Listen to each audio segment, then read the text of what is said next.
We at the What Rules podcast are dedicated to helping multicultural women like you outsmart the game to advance their careers through rule-breaking strategies. That's why we are thrilled to announce the What Rules Leadership Conference coming this October for you and your manager. Our half-day virtual leadership event is developed specifically for women of color and their managers. And together we'll address pressing need to redefine the face of leadership and break the rules to elevate multicultural women in the workplace. So come and break the rules with us and change the face of leadership on October 25th, 2023. We will have more information soon, so save the date, follow us on social media for the latest, and we cannot wait to see you there.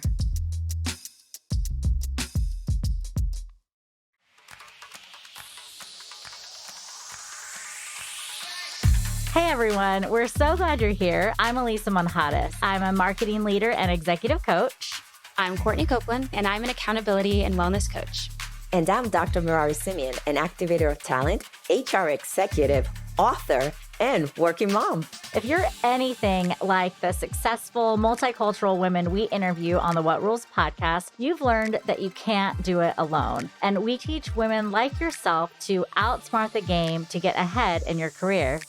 We're really talking about those rules that we grew up with as women and the expectations that have been placed on us. Our mission is to change the face of leadership at What Rules Podcast. As you listen to our talented guests, take note and take action. Go ahead, go and break those rules.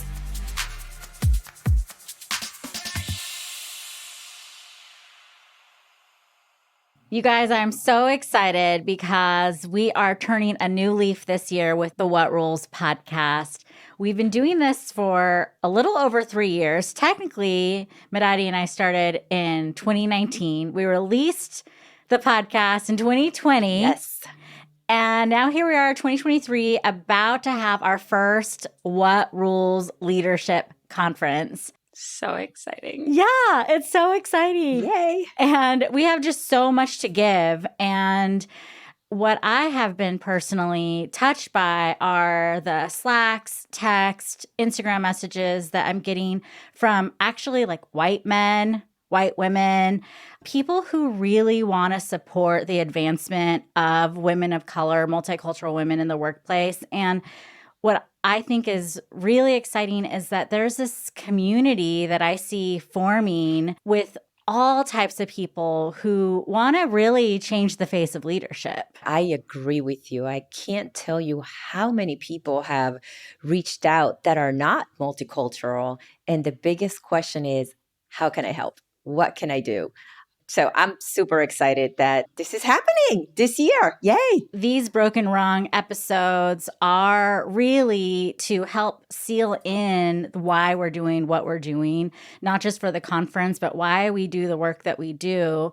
And I think of myself as a fourth generation Mexican American. I think of when I first started in my career, I had a white man as a mentor. He actually got me the job and he was my CEO. And so he was kind of my sponsor, if you think about it that way. I told him, yes, I want to work with executives. I want to be an executive coach. I was like 23. And he's like, I can't give you that, but he created another position for me so that I could get to where I wanted to go. And we worked with all men. He taught me how to look at someone firm in the eye, do a firm handshake. He would test me on my handshakes all the time. Those little things that like make a really big difference, especially when you're like 20. I think eye contact's a really big one. Yes. Teaching Yes. direct eye contact takes so much practice. The good thing is now they even have classes. Like my kids used to go to this, it's called Kids Strong. And the first thing that they would teach him is shaking hands and look at people in the eye. I'm like, they didn't have that when I was growing up. Oh my gosh, yeah. Yes. My kids were learning that at 4 years old. It's crazy. Oh my gosh. It's just new things that they do. But it's to build their confidence. So Yeah. I wish they had that when we were growing up.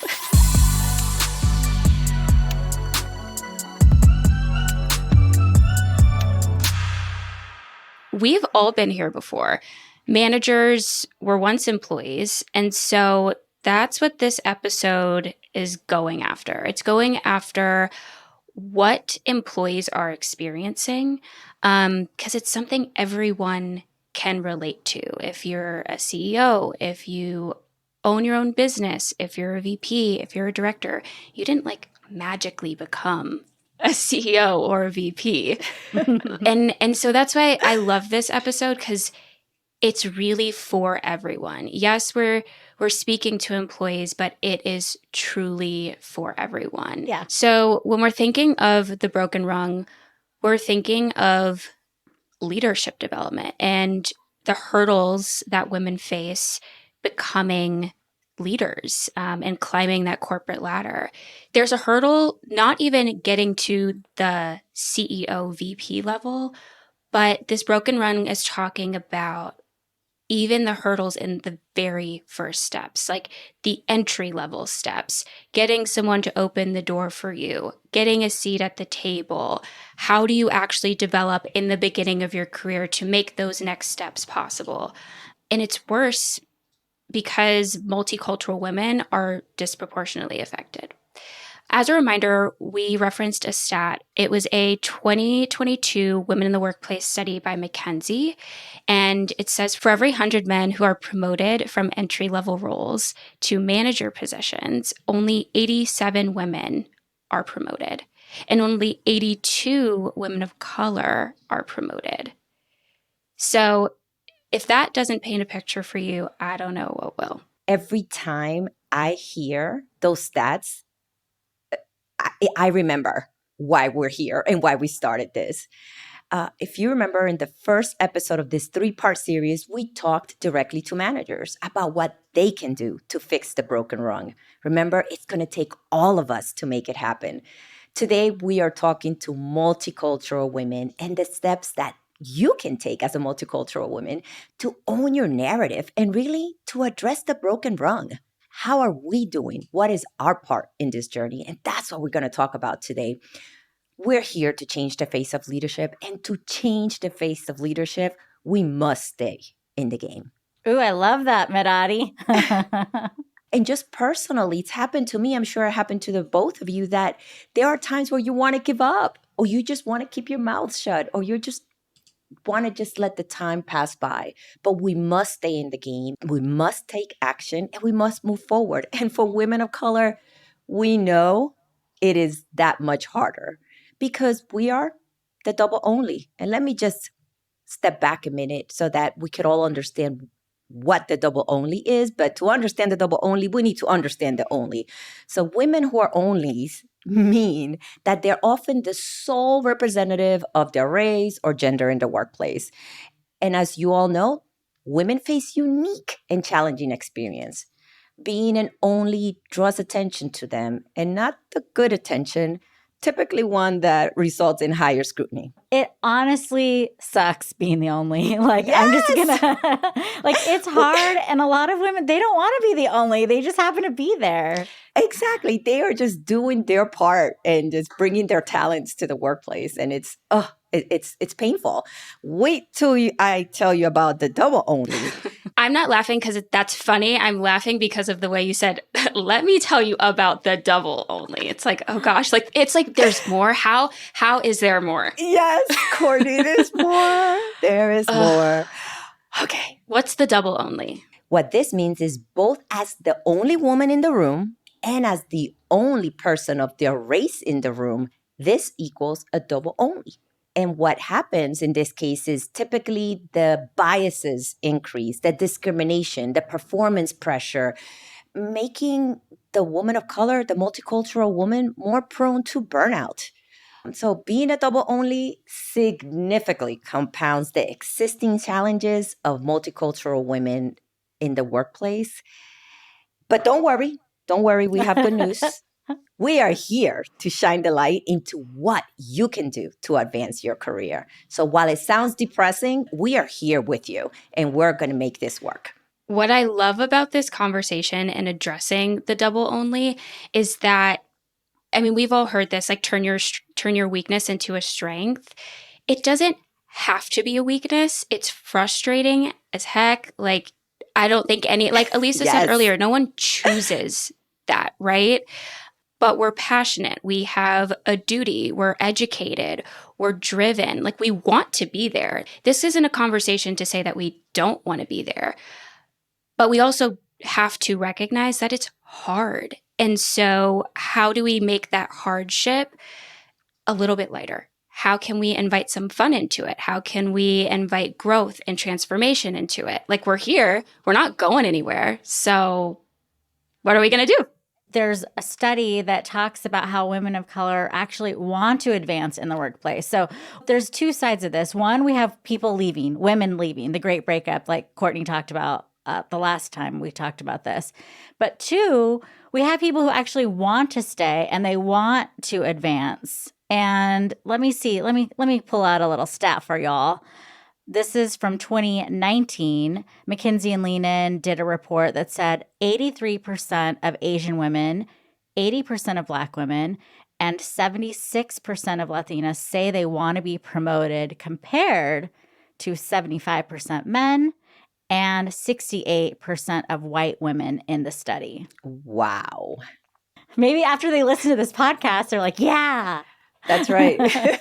So then the question is, what's really holding them back? Well, I mean, I know we want to stay positive on this podcast, but there are some realities. For example, like Latinas and Asian women are more likely than women of other races and ethnicities for other people to comment on their culture or their nationality. It's always like, where are you from? Or people try to guess, which Asian are you? Oh my you God.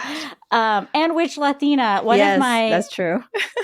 And like, obviously, like, this is a California thing, but I had a friend who was from El Salvador, and every time people would ask her if she was Mexican and she said, no, I'm from El Salvador, they would go, oh, you're from El Salvador. How exciting. And she was like, wait a second. So when I was Mexican 3 seconds ago, you were like not interested. And now that I'm from El Salvador, you are? And so she got so mad at all the bias that she just started telling people she was Mexican, just because she was like fed up with like people having different biases towards different ethnicities within the Latino culture. And I don't think it's a problem that people want to know. Like, the curiosity is natural, but it's the tone and approach. Like, lean in with curiosity, not judgment or confusion. My least favorite question is, what are you? It's not funny. It's just so like, absurd to me. It's funny because it's so common. It's so common, yes. I mean, we all know, like, Courtney and I have talked about this, how people are like, oh, like, you look so exotic, or there's something so different about you. What is it? And I think you're right. People are just wondering. They're curious. There's nothing wrong with that. But it's something about, like, getting that question everywhere you go for your entire life. Yeah. Like, every day. But Courtney's right, though. It's really because like, for example, when I ask people about where they're from or where they grew up, I want to know from a learning perspective, because I'm all about from a cultural perspective. Okay, what's different? What's not different? And for the past 12 years, I've been going to a Hispanic church, and they're multicultural. They're from everywhere. And I know that there are things culturally that are different for a Mexican that are for a Puerto Rican. So being able to understand that, I'm very curious. So I agree with Courtney. I don't think most people mean it in the negative way. It's the tone, or saying something as ridiculous as, oh, how exciting. Like, really? Well, were you not excited before? So one of the things that we talk about here is staying positive, because we have the power to change the face of leadership. But I do believe it's critical to understand where we're at so that we can know where we need to go. There's one piece of understanding I also want to sprinkle in here to empathize as well. Having these questions come up in the workplace is also emotionally draining and distracting from work. The subtle questions can end up having a bigger external impact because of the emotional weight that those things can carry. It can feel isolating. I mean, we ask people here, like, for our listeners, we want them, if they are Korean, for example, we want them to know that, like, hey, we're talking to a Korean woman this week. Like, there are some positives about sharing your culture and embracing it. That's important, because people need to see themselves in these higher level positions. And there could be a woman that has never met a C-suite Salvadorian. And by her identifying herself, that person, whether she's in another country or just in another level in her company, she sees herself and she sees somebody that could understand her or can relate to her culture. So she sees the possibilities. I think that's super important to call out, is that we need women, multicultural women, to see themselves in that higher up position from the beginning. And tying this back to wellness in the workplace, a part of your wellness in the workplace is feeling valued. And if someone's questioning or is surprised by your language skills or how you present yourself or your hairstyle, your clothing, like that might be a question of curiosity, but if it's not delivered correctly, it's really easy to question your value and like, how do people perceive you? Are you questioning my language skills because you're doubting my ability to lead this presentation, to give you direction, to manage you? Those things sculpt vision. And so I'm glad you're bringing that up, because everything is so interwoven. Like, you can't talk about one piece without another. Absolutely. And these are all things that impact the broken rung, Yeah. right? It is all those things that are biases or stereotypes that people see and make judgments, or more important, make decisions based on things that they're not educated on from a cultural perspective. So this is critical, that I wanted to bring that together, because I want people to understand we're talking about these things because they impact the decisions that leaders make. So it is our responsibility to be prepared on what we're going to do to ensure that we take control of our narrative to advance our careers. There's a statistic about Black, Asian, and Latinas and how often they are confronted, or I guess how often they encounter people who are surprised about their language skills. Like, kind of like what Courtney was saying earlier, like, oh, you're really articulate. Wow. Congratulations. That's amazing. I see, Courtney, you were shaking your head.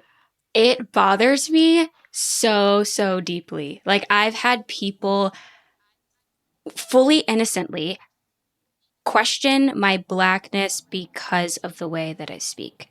As in, you can't talk that way if you're Black. And I'm like, do you expect me to not be offended? Like, now, are these Black people or white people? I'm like, wait, I want to know who's saying Great this. question. I get it from both sides. Probably more Black people. Because I get mine with my California accent. I get a lot of flack from like other Latinos because I don't have an accent. But I have seen like white people being surprised that I don't have an accent. So how do you handle it? Because I think this is an opportunity for the women that are going through this, or that they will encounter this. How should they handle those type of questions or statements, Courtney? I think there's a couple ways to approach it. One, my mindset immediately goes to, this is a time to educate someone. Because if I respond with criticism, they're just going to shut down and the cycle continues. To handle this situation, I would respond first by making it about me and less about them, because I don't want someone to feel like they're on the defense. And I say, funny, yeah, I've actually had exposure to a lot of different cultures and different backgrounds. I have lived in 3 different regions of the US now. I've traveled a lot growing up. And so I think just being around so many people throughout my life is the reason why I don't sound like one type of person. I think like it's embracing the multicultural part of who I am so that they don't feel as confused, but I also affirm my identity and who I am. And hopefully they ask the question a bit differently moving forward. Instead of, why do you sound that way? Like, tell me about your past. Tell me about your education. Who are you? Where are your parents from? Which I actually appreciate. When I say this, a follow-up question I will get is, where are your parents from? And where did you go to school? And I think leading in that direction, it's more of a conversation of how did you get here and not attacking my ability to speak well. That reminds me, in grad school, I took a class. It was on multiculturalism and intersectionality. And we had to do a project where we wrote out all the layers of ourselves, like where we were born, where our parents were born, what our parents did, what we did, all the different angles of who we are. And for me, like just sitting down and thinking about everything that makes me me, one, it gave me like more understanding of myself. Yeah. So now when people ask me about those layers, I mean, through the years, it's changed. Before, people would ask me about the layers and I would feel offended or hurt, really more hurt, like, oh, you don't understand me. And now that I've just, grown up a little bit, embraced it, I'm proud of all those layers. And I'm excited that I'm different from everyone else. And I want to tell everyone because, oh, you've never seen someone like me or talked to someone like me? Great. Like, let me share more. I feel the same way. No, I love that perspective because you're coming from a positive side. If you love and embrace and are happy with yourself, it's going to come across. It doesn't matter what the situation is. They could be meaning it positive or negative, but the way that is coming from you is, I am so confident in myself and I so love my background and where I'm from that there's nothing you could do, but to offend me. If anything, I'm going to take this opportunity for you to meet people like me, so that your unconscious bias, your stereotypes change for the future. I think that's also a big part of knowing what you want. And it's helped me to step into what I actually want. Like owning that truth allowed me to give myself a chance and take risks on work opportunities that I maybe wouldn't have otherwise. Honestly, I think that's a big part of what helped me say yes when the two of you asked me to be a co-host. I think 3 years ago, probably would have had a different answer. So it's cool. Owning your truth is freeing. I love that. Owning your truth is freeing. So that's another piece of advice for our listeners. So do you know your truth? And are you happy with your truth? And what can you do to embrace your truth? Because like you said, Courtney, it is part of your well-being. And I mean, in this case, truth, sometimes it bothers me when people say truth, because it's like so overused right now. But I think in this case, it's like your identity, I guess. Yes. I don't know if that's a better word or a different way of saying it. But it's also part of owning your power. Yes, that's what it is. Owning your power. And your identity is your power. Absolutely. Your experiences are your power. Absolutely. I love that. I mean, I think I've been hearing, right? Advocate for yourself. So know your identity and how that makes you different in a good way. You said, Alisa, right? Like it's knowing your identity and loving who you are. What else? What are some of the other things women can do when they're faced with this double only that we know has an impact with the broken rung? One of my favorite stories on our podcast has been episode 35, Lucy Park, Korean American. Oh, yes. She's a partner at one of the largest law firms in the world. It's huge. Perkins Cole, just so you all know. And she was a partner at the law firm, and one of the other partners, they teamed up on a lot of their work together.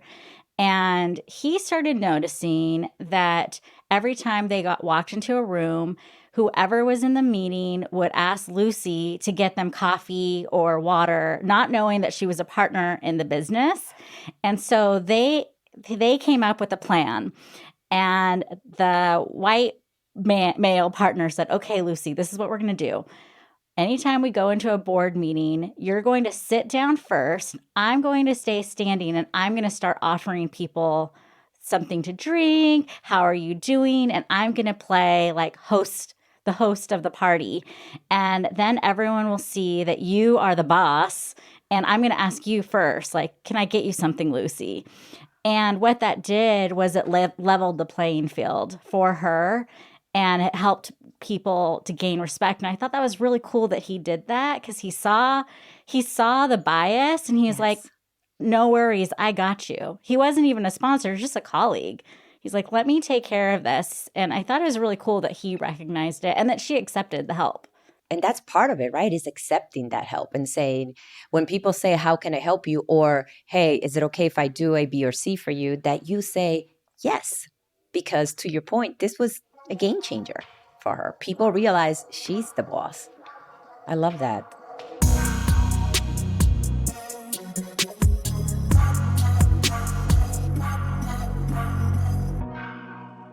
As multicultural women, we know, we understand, we know firsthand things that we go through every day, and many times what it feels to be the double only. But we must take control on how we're going to react and the steps that we're going to take to change the game. And many times people say, you just have to call out the bias. You just have to tell your manager. But the reality is, as multicultural women, even calling out the bias can be dangerous because the stereotypes and unconscious bias are still there. So, what I recommend for multicultural women and things that I've done in the past, if it is in a meeting, you get allies around you. Who are the people in the meeting that you trust that can either bring it up or say it differently in a way that is supportive to you? But most important, if it is your boss, one of the things that I've done personally is I've had a meeting with my boss and I talk about how I feel. The minute you start pointing and saying, hey, what you did was wrong, people get defensive. So being able to say, hey, when you talked about how I handled this situation, or when you talked about, I don't know, whatever it may be, it made me feel like this. It made me feel like I wasn't contributing. It made me feel like I was not doing things right. And my question is there is there an issue in my performance? Is there an area that you want me to do better? Is there something that I'm missing? So you're kind of asking for coaching or guidance versus saying, hey, what you said was wrong. And at the end of the day, I believe, well, actually, my experience, most of the time, it was like, no, I didn't mean to say that. Actually wanted to say something positive about the work you've done, but it came out negative. Yeah. In my experience, I would say. Okay, so someone says something in a meeting and their like bias is showing. So for me to approach them, I approach them and tell them how I feel. So one example, one thing that people would typically say is Merary is the silent assassin. Get her the work and she would get it done, and she will remove the people out of the way that are obstructing the way to get things done. From a stereotypical perspective, when you look at media, Latinas and women of color, multicultural women, are typically viewed as violent, or they have something to do with prison or something negative. So when you bring those two things together, whether you like it or not, that's an unconscious bias. And at the end of the day, would somebody want anybody in their team who's a silent assassin? When I did speak to my leader several years ago about this, I said, hey, the way that you said that made me feel uncomfortable. And they were like, oh my God, I didn't mean that. It's supposed to be a compliment. Like, you get it done. And what I said is, in the future, I would appreciate if you could say, if you could tie it to a competency and say, Merari, you do great execution. You're a great influencer and a relationship builder. So whenever there are issues in the way, you get it done because you have all these abilities. Calling me a silent assassin, there are other things that are stereotypes and unconscious bias that they're building. I've definitely been like walked into a meeting and someone said, oh, great, the Latin heat is here. And like, I do not like that.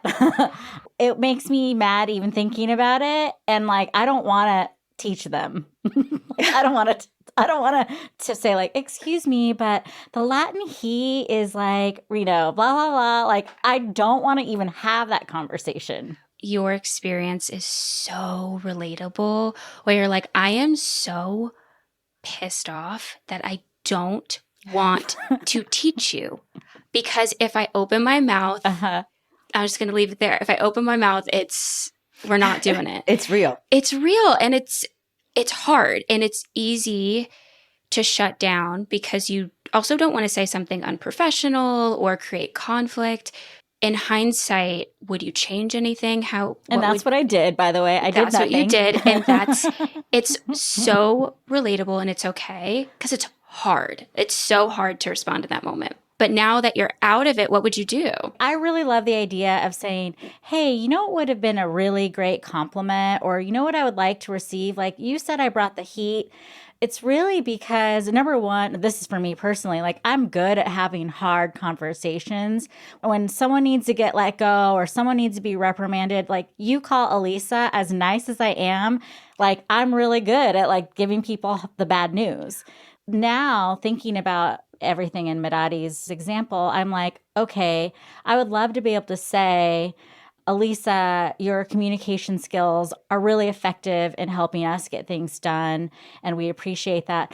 But this is like how I feel in this moment is I need to practice how I would say things like that because it's so foreign to me to help someone give me a better compliment. I know what my strengths are, I know what I'm good at, but asking someone to recognize them, I need to practice that so that in the moment, next time someone says something, I have it ready to go. And I guess that's where like mentors come in, right? Like Yes. that's who I can practice with or with you all.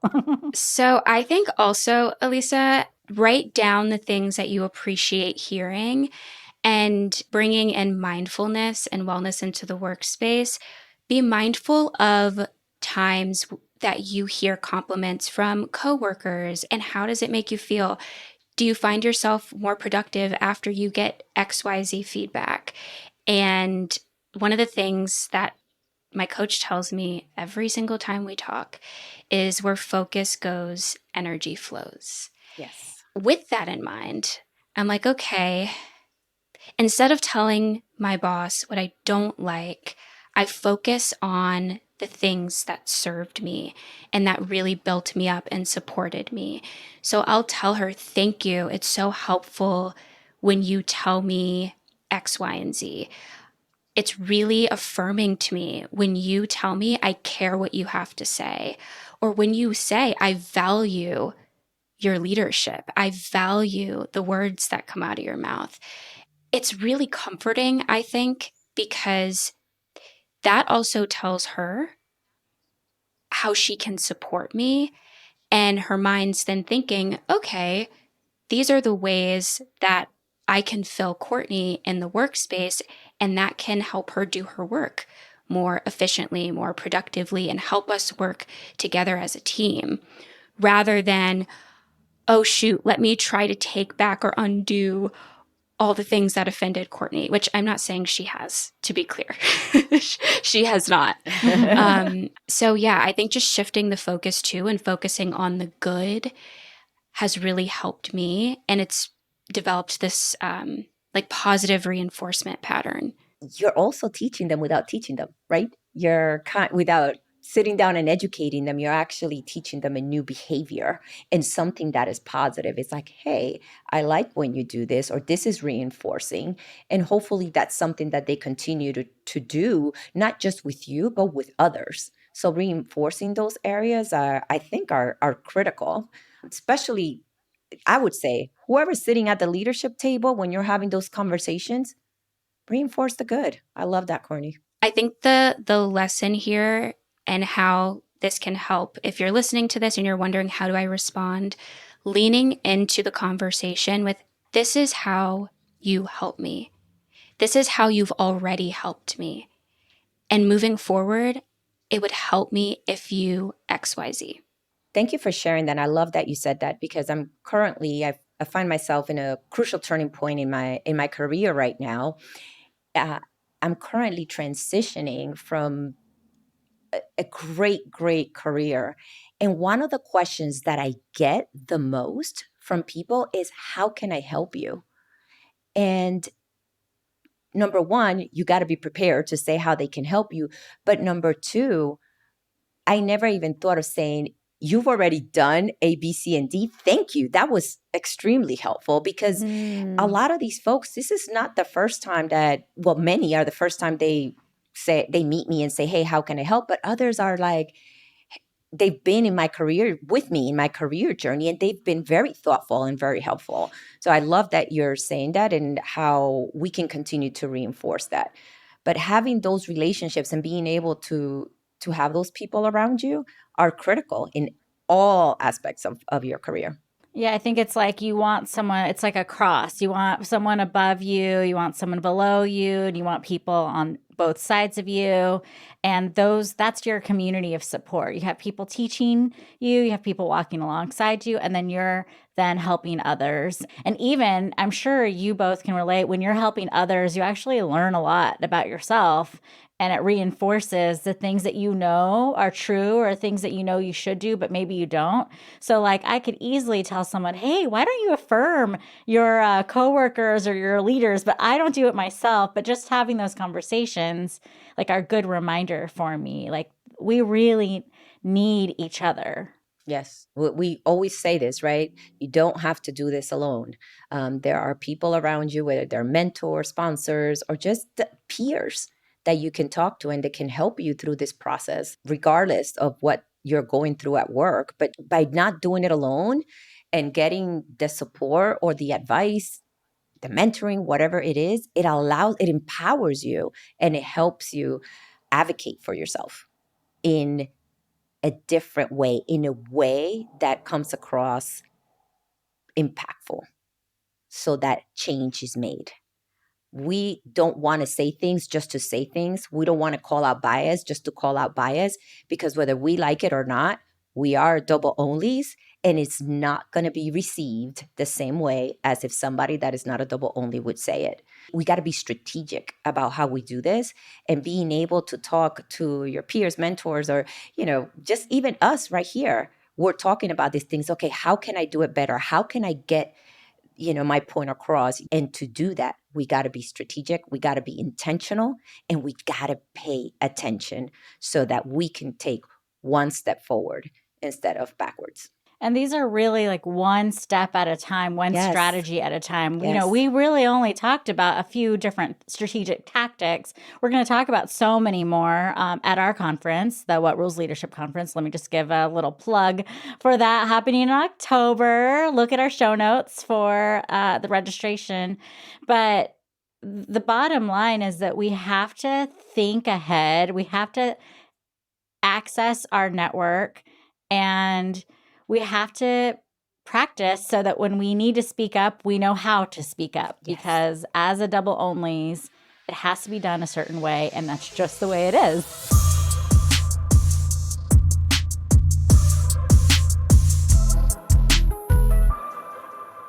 I think the other piece, which we didn't touch on, and I know we'll touch about it in the conference, is just getting noticed. There may be unconscious bias in the room, or people may be saying things about you or to you, but not getting noticed is also a big one and a huge opportunity for us to change the face of leadership. One of the things that I do, that I've been doing in my career to get noticed, it's really make sure that I know who is sitting at the decision-making table. And how do they know about my experiences and my work?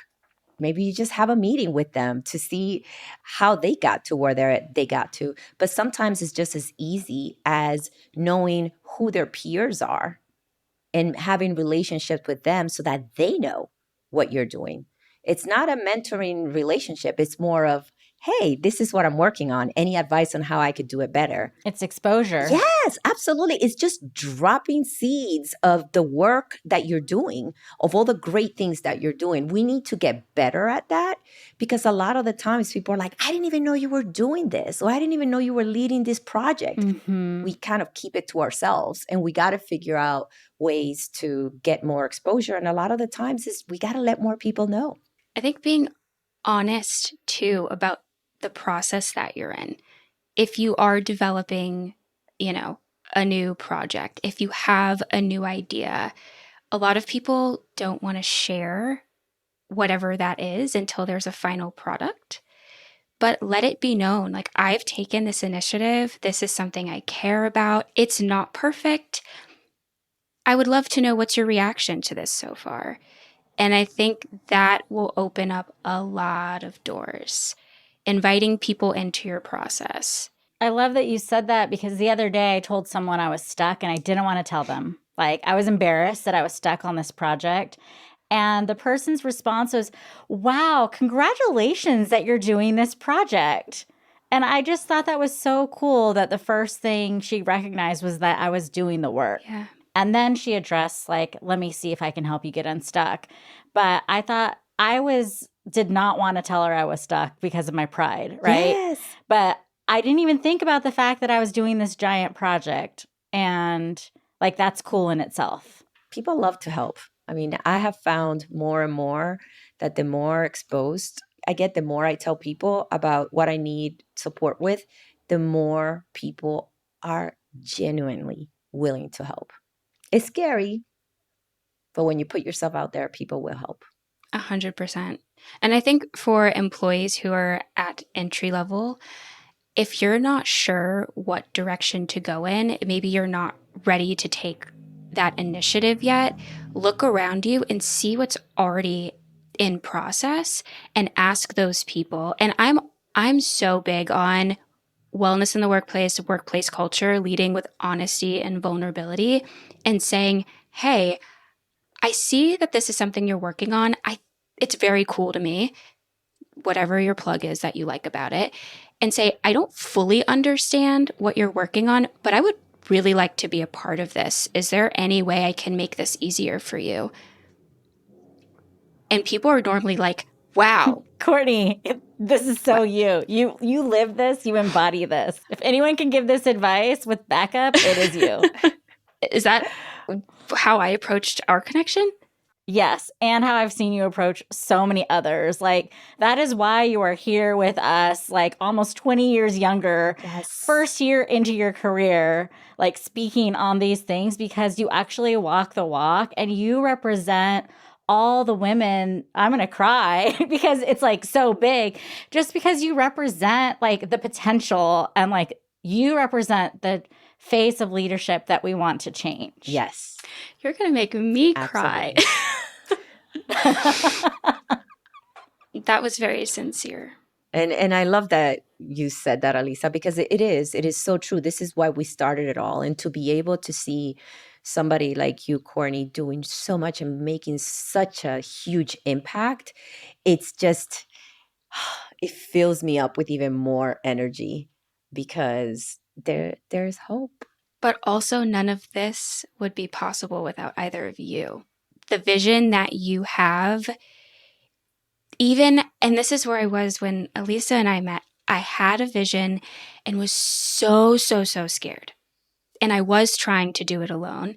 And then Alisa reminded me, I don't have to do it alone. Not even that I don't have to, but it's pretty much impossible to do it alone. Mm-hmm. And to humble yourself and look for those mentors and look at the women. Like, the two of you are mirrors, right? I think that's something I would say to our listeners is like, look for those mirrors. Look for the women you want to become. Look for the leadership characteristics in other people, not just women, that you want to become, that you want to embody. And trust yourself that can be you. And it's intimidating, but it leads to beautiful situations like this. And that's what I'm talking about, owning your narrative, right? Get those mentors. Look, don't do it alone. Take this as an example, right? Just the three of us. And really be strategic about how you give feedback, whether it's your boss, or be strategic about how you let other people know of all the great things that you're doing, and definitely ask for help. Thank you for sharing, ladies, as always. We are not done with this broken rung conversation. There is a part 3. We know it's bigger than the employees. It's bigger than managers and leaders. This issue is organizational and it's systemic. And so in part 3, we're going to talk about the big picture, how organizations can address the broken rung. So stay tuned, and we can't wait to share more. Want more advice on how to break the rules and outsmart the game to advance your career? Check us out on Instagram, YouTube, and our website, whatrulespodcast.com, for more insight from our guests and hosts, and join our community on LinkedIn, where we discuss rule-breaking strategies for multicultural women. What Rules is a project of Zara Consulting and is supported by the amazing team at Stories Bureau. This episode was produced by Alexandra Uresta, with editing and music supervision by Joshua Ramsey, and was engineered and mixed by Tim Ballant. Our podcast cover was designed by DeLeon Creative. Visit whatrulespodcast.com for more info, upcoming events, and all episodes of What Rules, including video, and make sure to give us a follow.